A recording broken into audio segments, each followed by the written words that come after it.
उन्हाळ्याच्या काळोख्या रात्री पूर्वी एक सफेद तारा आपल्या गल्लीबोळातून फिरायचा. सफेद झब्बा, सफेद लेंगा, डोक्याला गांधी टोपी आणि टोपलीत बसलेला लाल कपड्यातून डोकावणारा तो थंडगार रांजण. त्या रांजणात असायची आपल्या रात्रीच्या गप्पांची साथीदार कुल्फी.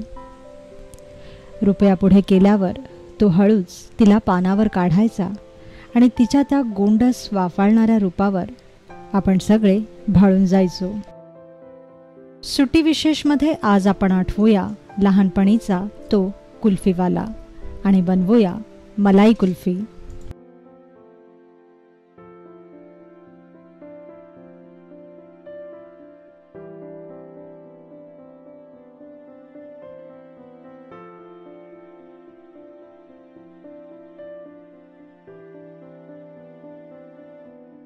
मलाई कुल्फीसाठी आपण घेतलंय 2.5 कप दूध,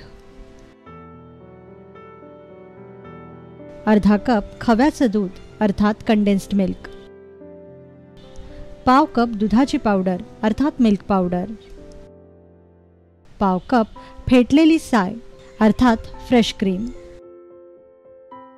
आणि अर्धा चमचा वेलची पूड.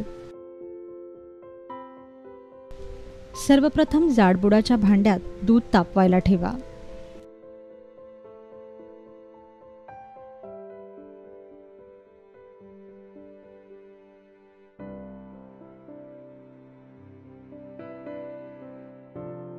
मग यात दुधाची पावडर, फ्रेश क्रीम आणि कंडेन्स्ड मिल्क मिसळा.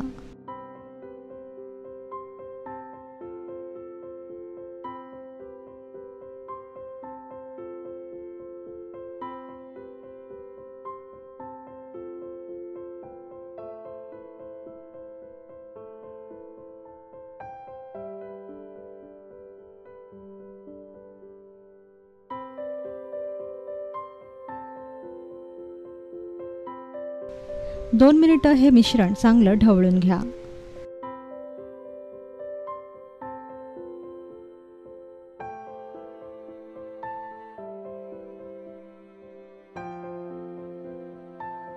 आता 10 ते 15 मिनिटांसाठी मंद आचेवर हे दूध उकळवून घ्या.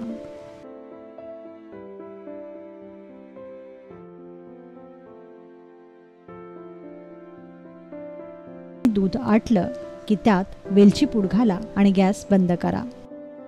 तापलेलं हे दूध रूम टेम्परेचरमध्ये आता पूर्णपणे गार होऊ द्या.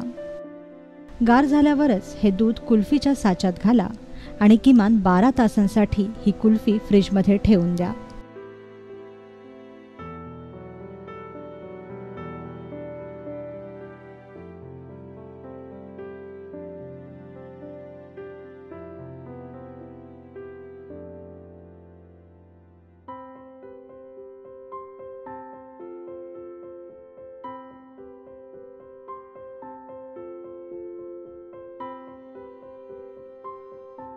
बारा तासांनंतर कुल्फी फ्रीजमधून बाहेर काढून ठेवा आणि 5 मिनिटांनंतरच छान बदामाच्या पानावर घेऊन आस्वाद घ्या या थंडगार मलाई कुल्फीचा.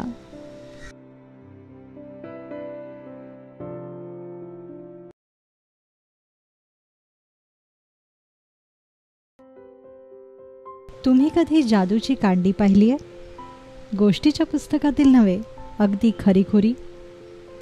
आज आम्ही तुम्हाला दाखवणार आहोत अशीच एक जादूची कांडी.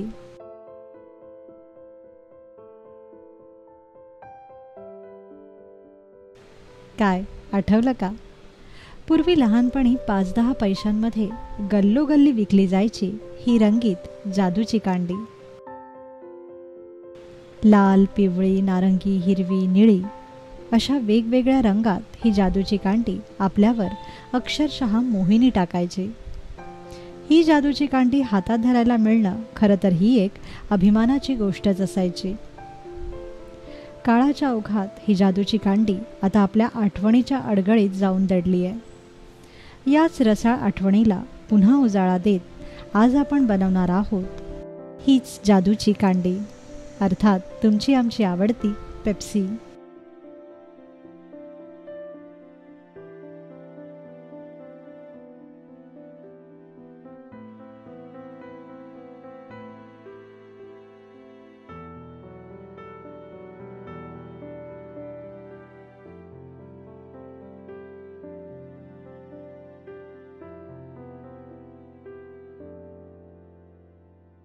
पेप्सी बनवण्यासाठी खरं तर काहीही विशेष जिन्नस लागत नाहीत. यासाठी तुमच्या आवडीची सरबतं आणि तुमचे आवडते फूड कलर्स तुम्ही वापरू शकता. आणि यासोबत आपल्याला लागणार आहे पॉप्सिकल बॅग्स, ज्या बाजारात सहज उपलब्ध आहेत. सर्वप्रथम आपण सरबत तयार करून घेऊया. प्रथम बनवूया लिंबू सरबत. त्यासाठी 1.5 ग्लास थंड पाण्यात 1 लहान वाटी साखर, 1 लिंबाचा रस आणि चिमूटभर मीठ घालून लिंबू सरबत तयार करून घ्या व त्याचे समान 3 भाग करा. यानंतर कोकमचा गर वापरून कोकम सरबत तयार करून घ्या. सर्वात शेवटी संत्र्याचं सरबत तयार करा व त्याचे समान 2 भाग करून घ्या. आता या संत्र्याच्या सरबताच्या एका भागात 1 थेंब खाण्याचा लाल रंग घाला आणि मिसळा. या लाल रंगाच्या सरबताचे पुन्हा समान 2 वेगळे भाग करा व एका भागात गडद निळ्या रंगाचा 1 थेंब टाका आणि मिसळा.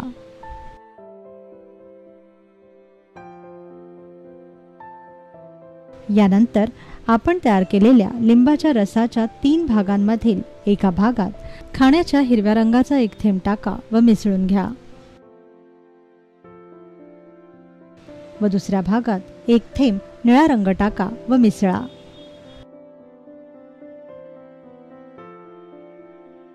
आता पॉप्सिकल बॅग्समध्ये नरसाळ्याच्या सहाय्याने ही सर्व रंगीत सरबते एक एक करून भरून घ्या.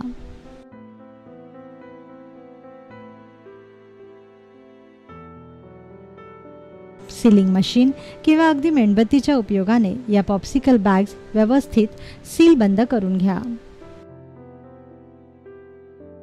तयार झालेल्या या पेप्सी डीप फ्रीझरमध्ये सेट होण्यासाठी किमान 3 ते 4 तास ठेवून द्या. 3 ते 4 तासानंतर बाहेर काढा रंगबिरंगी जादूच्या कांड्या अर्थात पेप्सी. तुम्ही या पेप्सी घरी नक्की करून पहा व तुमचा हा रंगीत अनुभव कसा होता हे आमच्यासोबत शेअर करा.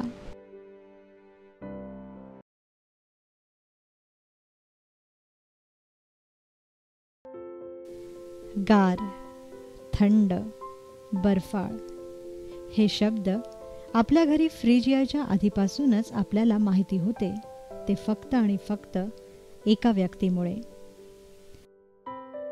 सायकलवर येणारा तो आणि त्याचा तो लाकडी डबा जणू काही आपल्यासाठी देवदूतच असायचा. आणि तो आला की मग आपणही आपल्या मामा काकांकडे केविलवाण्या नजरेने बघत 4-8 आण्यांसाठी हात पसरायचो. मग तेही खिशातून सोन्याच्या मोहरा काढल्यासारखे चिल्लर काढून आपल्या हातावर टेकवायचे. आणि मग याच मोहऱ्यांच्या किमतीत आपल्याला मिळायची ती रंगबिरंगी गारेगार बर्फाची आईस कँडी. सुट्टी विशेष मामाच्या गावामध्ये आज आपण बनवणार आहोत हीच आईस कँडी अर्थात गारेगार.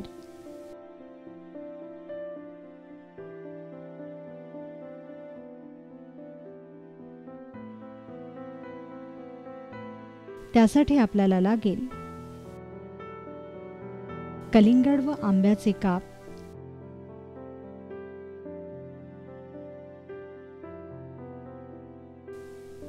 कोकमाचे सरबत, चिमूटभर मीठ आणि आपल्या आवडीनुसार साखर, चाट मसाला किंवा लिंबाचा रस.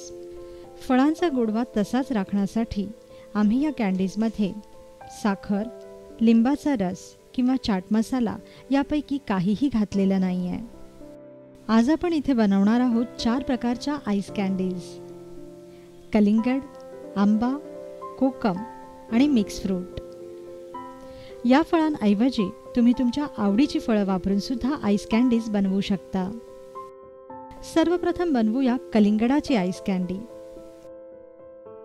यासाठी कलिंगडाचे काप ब्लेंडरमध्ये घेऊन त्याचा ज्यूस बनवून घ्या.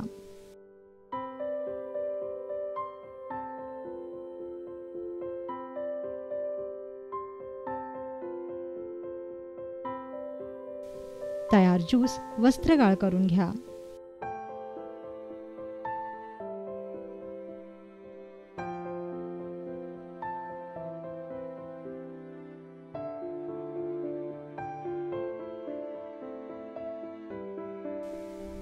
या रसात चिमूटभर मीठ घाला.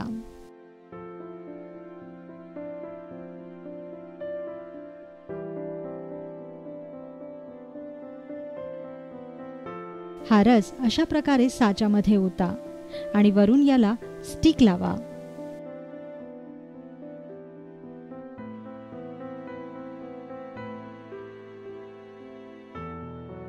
आणि ही कॅन्डी 6 ते 8 तासांसाठी डीप फ्रीझरमध्ये ठेवून द्या.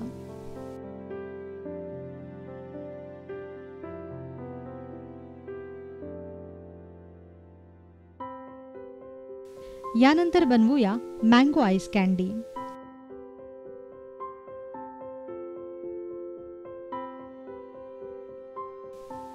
सर्वप्रथम आंब्याचे काप मिक्सरला लावून याचा रस तयार करून घ्या.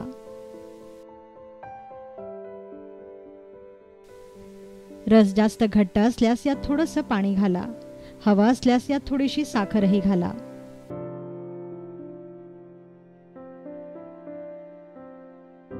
आता आमरस या साच्यामध्ये ओतून घ्या. वरून स्टिक लावा.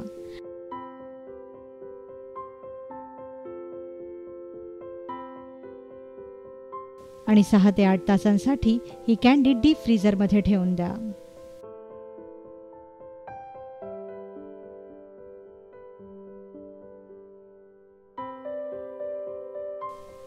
आता बनवूया कोकम कॅन्डी.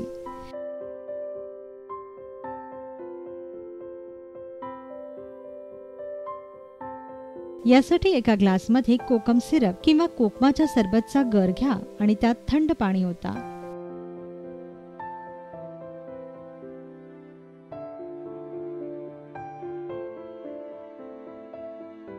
तयार सरबत कॅन्डी मोल्डमध्ये ओतून घ्या.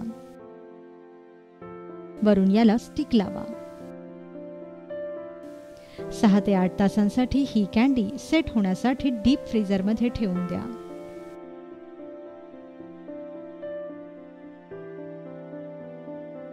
यानंतर बनवूया मिक्स फ्रूट कॅन्डी.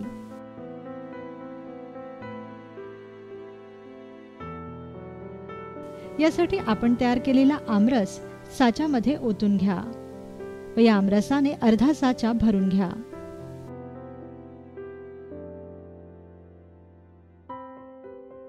वरून या साच्यामध्ये कोकम सरबत घाला. आता यावर स्टिक लावा आणि सेट होण्यासाठी 8 तास ही कॅन्डी डीप फ्रीझरमध्ये ठेवून द्या.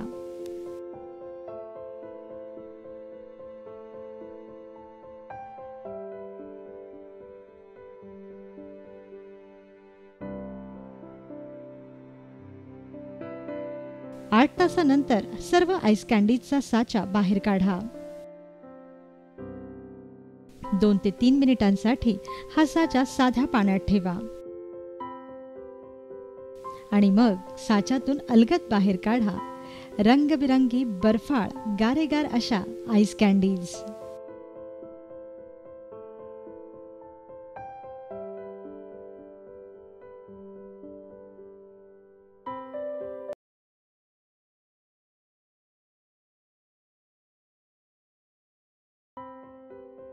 बालपणीच्या सुखाच्या सुट्टीच्या काळात सर्व भावंड मिळून जमून एखादा सिनेमा पाहायला जायची एक वेगळी गंमत असायची.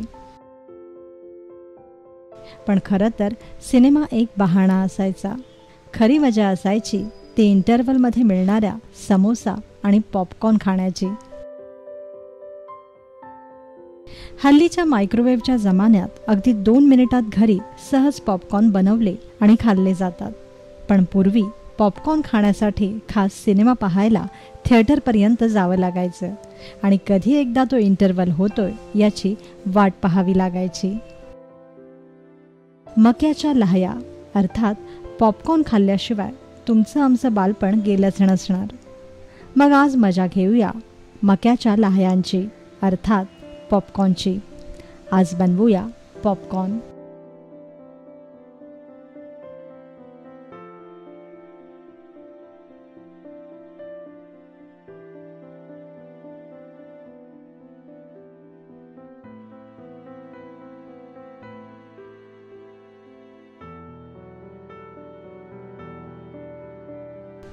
पॉपकॉर्नसाठी आपण घेतलेत अर्धी वाटी मक्याचे दाणे, चवीपुरतं मीठ आणि चवीपुरतं बटर. पॉपकॉर्न शक्यतो कुकरमध्येच बनवा. त्यासाठी कुकरमध्ये बटर वितळावा.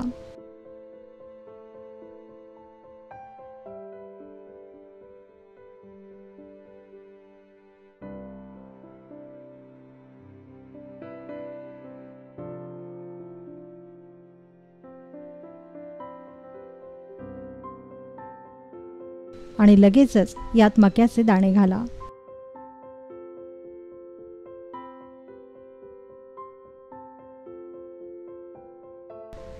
दोन मिनिटं हे दाणे बटरमध्ये भाजून घ्या.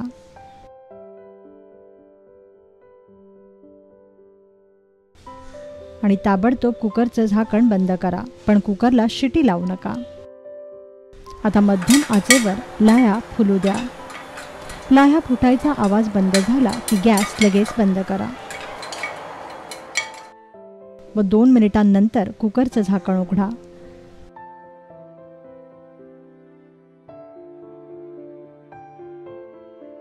आता वरून यात मीठ घाला आणि अशा प्रकारे पॉपकॉर्नला मीठ लावून घ्या. तयार झाले तुमचे आमचे सर्वांचे आवडते पॉपकॉर्न.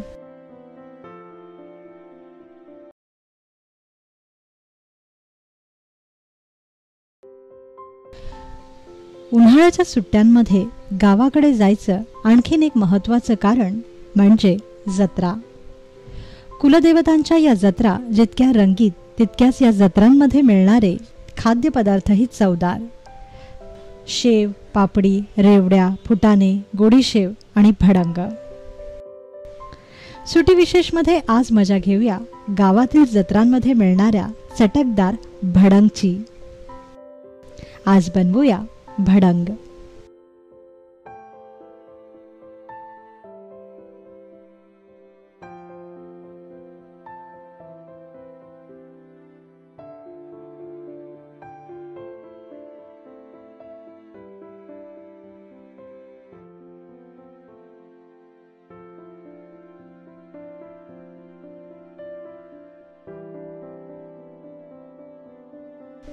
भडंगसाठी आपल्याला लागेल 4 वाट्या कुरमुरे, 1 लहान वाटी शेंगदाणे, अर्धी वाटी डाळ, भरपूर कढीपत्त्याची पानं, 5 ते 6 सुक्या लाल मिरच्या, 1.5 चमचा लाल मिरची पूड, चिमूटभर हळद, 1 चमचा आमचूर पावडर, चवीपुरतं मीठ आणि फोडणीसाठी तेल. सर्वप्रथम कढईत फोडणीसाठी तेल तापवायला ठेवा. तापलेल्या तेलात शेंगदाणे तळून घ्या.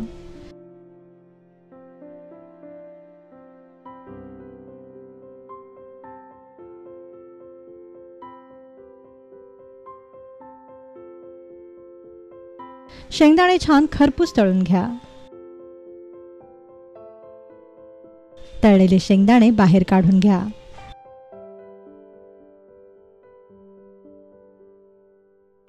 आता याच तेलात कढीपत्ता व खुडलेल्या सुक्या लाल मिरच्यांचे तुकडे घाला व छान परता.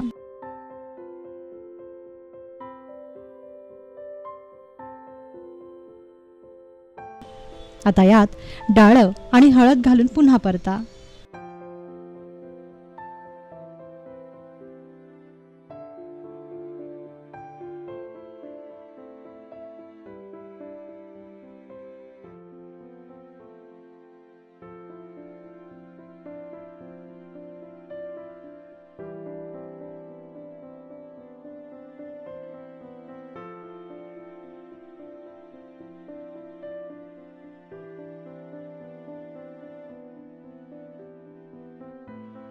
यानंतर आपण तळून घेतलेले शेंगदाणे, मिरची पूड व कुरमुरे या फोडणीत घाला आणि ही भडंग छान एकजीव करून घ्या.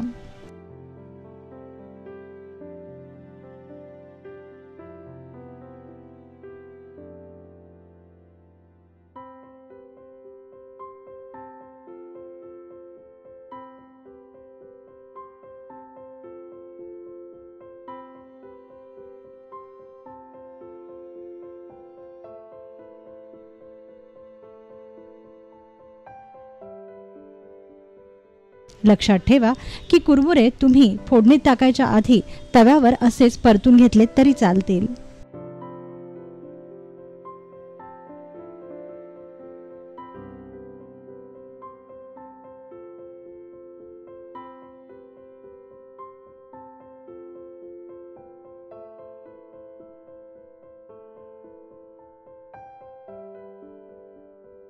सर्वात शेवटी या भडंगमध्ये आमचूर पावडर आणि चवीपुरतं मीठ घाला व हलक्या हाताने भडंग मिसळून घ्या व गॅस बंद करा.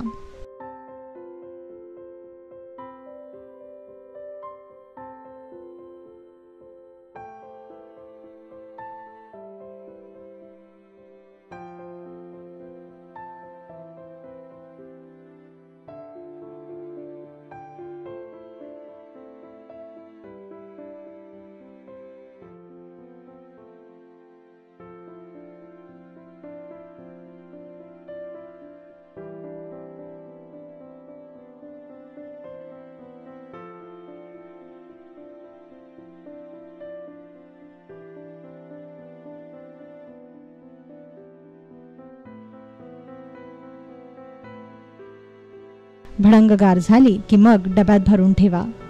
तयार झाली चटकदार भडंग.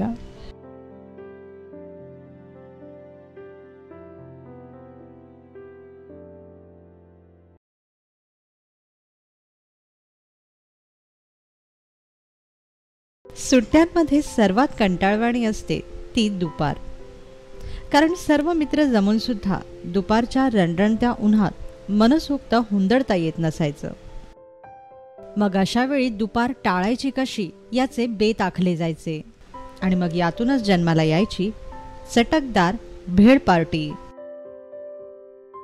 मग मध्याच्या घरून मुठभर कुरमुरे यायचे तर बाळ्याच्या घरून फुटाणे, राणीच्या घरून शेव तर पिंकीच्या घरून पापड्या. आणि अशा तऱ्हेने सर्व मित्रांची भेळ जमायची आणि सुरू व्हायची भेळ पार्टी. आज मामाच्या गावाला जाऊन मजा घेऊया या भेळ पार्टीची. चला आज बनवूया सुकी भेळ.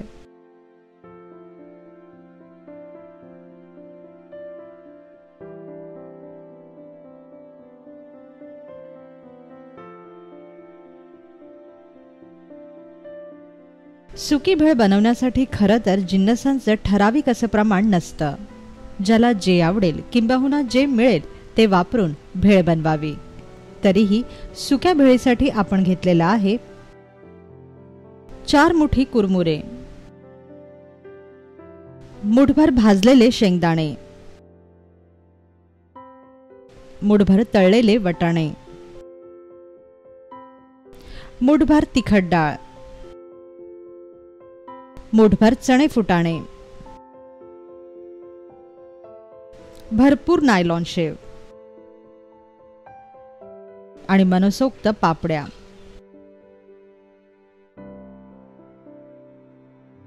एखादा कांदा,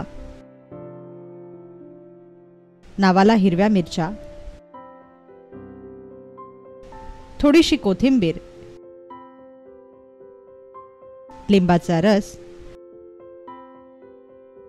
मनाप्रमाणे कैरीच्या फोडी, चिमूटभर आमचूर पावडर आणि चिमूटभर मीठ. भेळीची खरी मजा कागदाच्या पुडक्यातच आहे. मग अशाच पुडक्यात किंवा वाटीत कुरमुरे घ्या आणि आपल्या आवडीप्रमाणे सर्व सुकी जिन्नस या कुरमुऱ्यात मिसळत चला. यानंतर यात कैरीच्या फोडी, चिरलेला कांदा, हिरवी मिरची, कोथिंबीर घाला. चवीपुरतं मीठही घाला. वरून यावर लिंबाचा रस पिळा. चिमूटभर आमचूर पावडरही मिसळा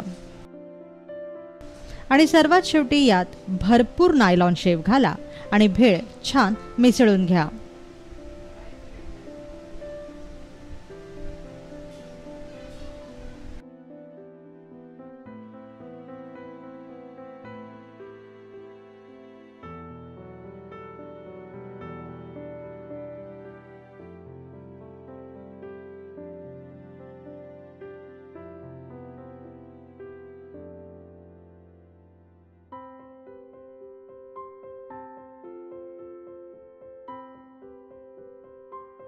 सर्वात अखेरीस या भेळीवर भरपूर शेव घाला आणि पापडी चुरून घाला.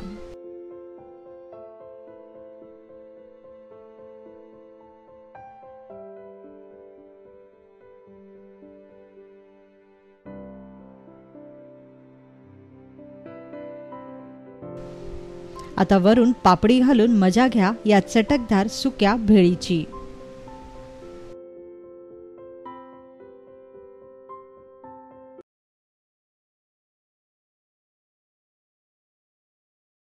पांढरी मळलेली दंडकी, त्यावर काळ्या रंगाचं जॅकेट, कासेला आखूड धोतर, खांद्यावर कुरमुऱ्याचं मोठं पोतं आणि हातात 2 डब्यांची जाडजूड कापडी पिशवी. काहीशा अशा अवतारात रोज गल्लीत यायचा तो भैया, भेळपुरीवाला भैया. आणि मग मोठी माणसं देखील लहान होऊन या भैयाकडे निलाजरेपणे कधी पापडी तर कधी शेवची फरमाईश करताना दिसायची. हा भेळपुरीवाला भैयाही अख्खी संध्याकाळ गल्लीत घालवायचा ते आपल्या सर्वांच्या जिभेचे चोचले पुरवत, कधी सुक्या भेळीने तर कधी ओल्या भेळीने.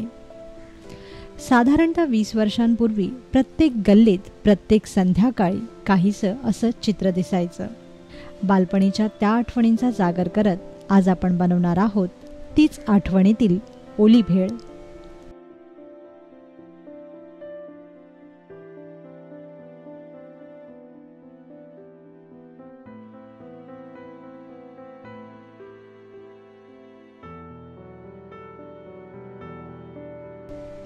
ओली भेळ बनवण्यासाठी आपल्याला लागेल 4 वाट्या कुरमुरे, आवडीप्रमाणे भाजलेले शेंगदाणे, तिखट मसाला डाळ, चणे किंवा फुटाणे, नायलॉन शेव, पापड्या,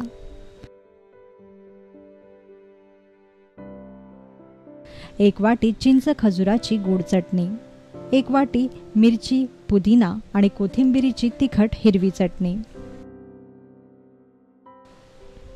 एखादा उकडलेला बटाटा, एखादा चिरलेला कांदा, ताजी कोथिंबीर,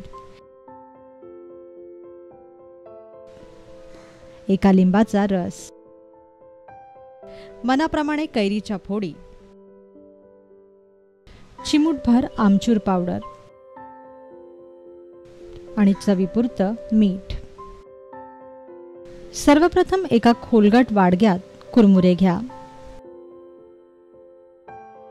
मग त्यात सर्व सुकी जिनस मिसळा.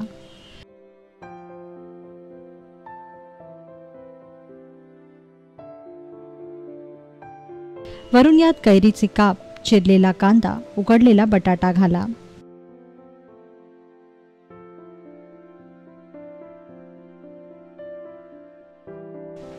आता यात हिरवी मिरची, पुदिना व कोथिंबिरीची तिखट चटणी आणि चिंच खजुराची गोड चटणी मिसळा.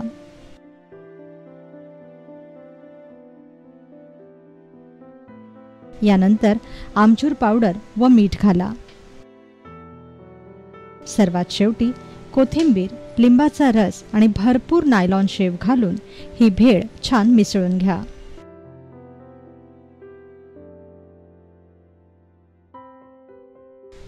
भेळ छान ओलसर झाली पाहिजे याची काळजी घ्या.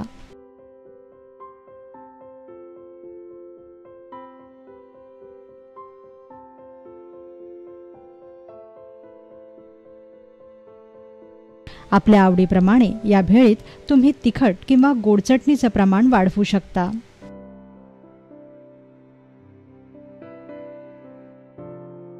तयार झालेल्या या भेळीवर सर्वात शेवटी पापडीचा चुरा मिसळा आणि ही भेळ पुन्हा एकजीव करा.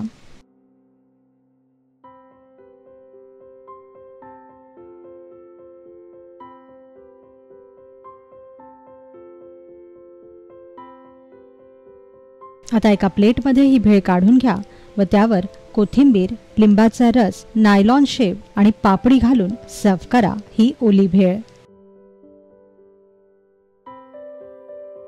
ओली भेळ अजिबात टिकत नसते, त्यामुळे तयार झाल्या झाल्या लगेच मजा घ्या या चटकदार ओल्या भेळीची।